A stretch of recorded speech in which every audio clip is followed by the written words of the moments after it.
बहुत बहुत धन्यवाद। Meenakshi Lekhi. Thank you, Speaker. Thank you, Deputy Speaker sir.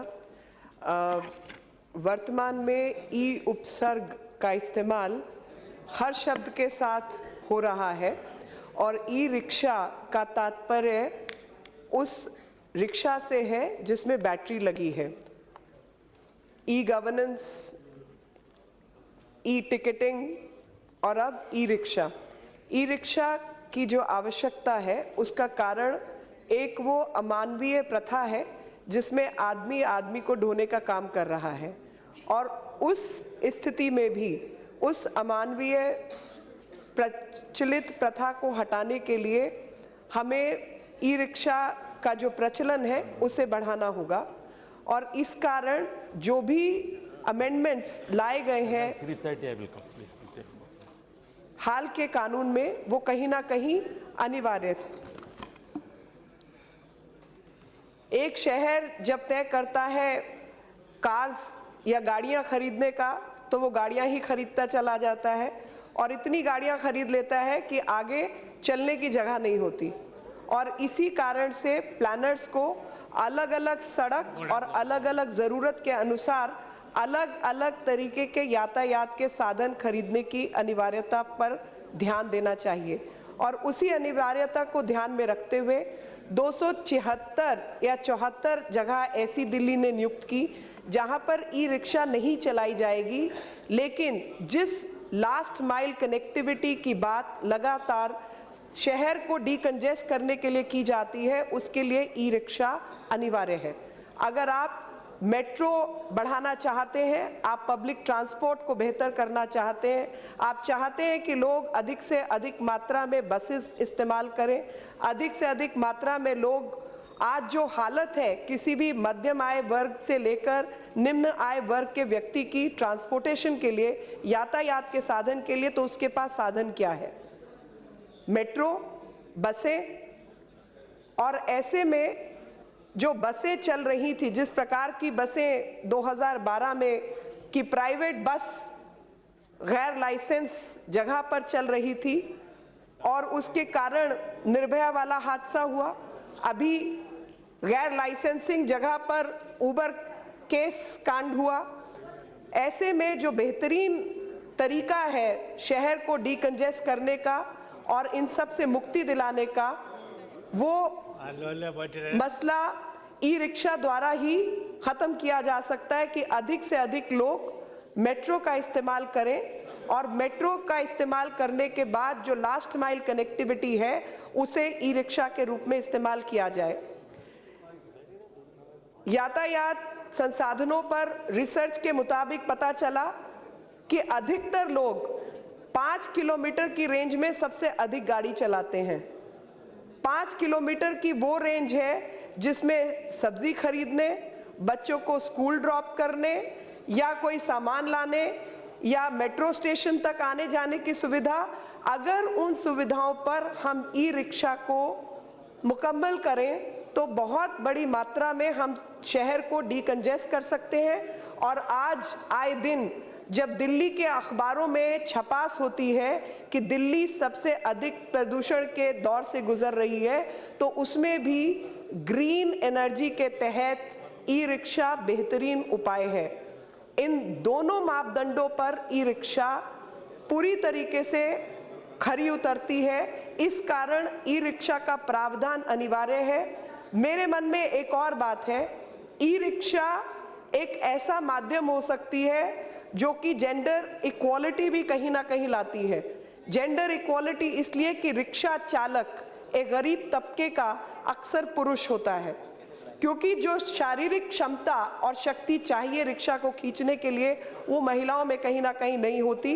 लेकिन अगर ई रिक्शा की लाइसेंसिंग प्रथा को हम ठीक करें तो ई रिक्शा एक महिला जो सशक्त है उसके लिए एक बहुत बड़ा आय का साधन भी बन सकता है, इसलिए भी ई रिक्शा अनिवार्य है। और इन सब विषयों पर जब ई रिक्शा प्रखरता से खरी उतरती है तो कहीं ना कहीं विषय को जोड़ा जाता है लाइसेंसिंग से। 1 लाख ई रिक्शा देश भर में चल रही हैं, जिसमें से तकरीबन 91,000 रिक्शाएं दिल्ली में चल रही हैं। और 51,000 रिक्शा जब दिल्ली में चल रही हैं तो लाइसेंसिंग, जिसको कोर्ट ने भी कहा और तमाम लोगों ने कहा, उसका सरलीकरण अति आवश्यक था।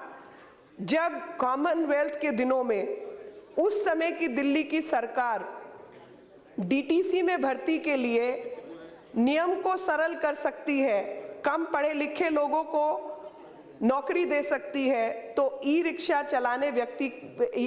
चलाने वाले व्यक्ति के लिए क्यों नहीं? 2 आर्ग्यूमेंट इसके खिलाफ दिए गए। एक आर्ग्यूमेंट ये दिया गया कि सड़कें जो हैं वो कंजेस्ट हो जाएंगी। मेरा ये मानना है कि सड़कें कंजेस्ट होती हैं जब बिना सोचे समझे फ्लाईओवर्स बनाए जाते हैं। फ्लाईओवर्स कभी भी सरफेस एरिया नहीं बढ़ाते, बल्कि खाली आपको एक रेड लाइट टपा देते हैं। अगर सड़कों को डीकंजेस्ट करना था तो एलिवेटेड रोड की आवश्यकता थी, लेकिन तमाम तरीके के घोटाले घपले हमने देखे कॉमनवेल्थ के दौरान, और उसी दौरान ये भी देखा कि फ्लाईओवर तो बने लेकिन दिल्ली का जो ट्रैफिक था वो डीकंजेस्ट नहीं हुआ। दिल्ली का ट्रैफिक डीकंजेस्ट हो सकता है बेहतरीन पब्लिक ट्रांसपोर्ट सिस्टम के द्वारा, जिसमें आप डीटीसी की सरकारी बसें अधिक से अधिक चलाएं, ताकि कम से कम लोगों को प्राइवेट चार्टर्ड बस का इस्तेमाल करना पड़े और last mile connectivity bus station से लेकर उनके घर तक की या मेट्रो स्टेशन से घर तक की ई रिक्शा के द्वारा हो। ई रिक्शा, ई कार्ट भी बहुत आवश्यक है, क्योंकि जब व्यक्ति माल ढोने का काम करता है तो कहीं ना कहीं अमानवीय भावनाएं जो हैं, कम से कम इस संसद में बैठे हुए लोगों के मन में तो ज़रूर आती होंगी, क्योंकि यहाँ बैठे हुए लोग मुझे लगता है कि ज़्यादा अधिक संवेदनशील तबके के लोग हैं, इसलिए जनता उन्हें चुनकर भेजती है। जनता चुनकर भेजती है क्योंकि उन्हें मानवता और अमानवीयता में अंतर पता है। और जब एक व्यक्ति गाड़ी खींचने का काम करता है, सामान ढोने का, तो मुझे लगता है कहीं ना कहीं वो गाड़ी अगर बैटरी ऑपरेटेड है तो वो भी कहीं ना कहीं सिस्टम को बेहतर करती है और अमानवीय प्रथाओं को समाप्त करती है। दूसरा जो आर्ग्यूमेंट आया है ई रिक्शा के विरोध में, वो आया एक्सीडेंट्स को लेकर। कुछ एक्सीडेंट हुए, लेकिन मेरा ये मानना है कि अगर एक्सीडेंट की संख्या आप दिल्ली में देखें, खास तौर पर रोड एक्सीडेंट में हम नंबर 1 हैं, और रोड एक्सीडेंट में हम नंबर 1 है, वो सब एक्सीडेंट ई रिक्शा के नहीं है, बल्कि वो तमाम एक्सीडेंट BMW से लेकर तमाम गाड़ियों के हैं। तो क्या आपने BMW या किसी और गाड़ी को बंद करने का प्रावधान किया या उस पर विचार भी किया? और अगर नहीं, तो ई रिक्शा जो कि एक सरल माध्यम है, एक आम व्यक्ति को उसके घर तक पहुंचाने का, कम पैसों में प्रदूषण रहित दिल्ली बनाने का, और साथ में तकरीबन 1 से 2 लाख व्यक्तियों के रोजगार का, उस पर किसी भी तरीके का प्रतिबंध जायज नहीं है।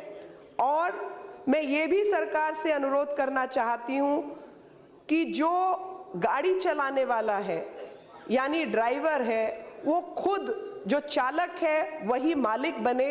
इस पर भी सरकार को कुछ काम करना चाहिए, जहां पर बैंक से लोन का प्रावधान हो। बाकी माइनॉरिटी के पास कुछ बजट रहता है, उस बजट के द्वारा वो बजट जो है स्किल ट्रेनिंग के माध्यम से उनको बांटा जाए। स्किल डेवलपमेंट के पास भी कुछ पैसा रहता है, तो अधिक से अधिक ड्राइविंग लाइसेंस एंटरप्रेन्योरशिप के तहत चालक मालिक बन जाए, उस पर कार्य होना चाहिए। बहुत बहुत धन्यवाद।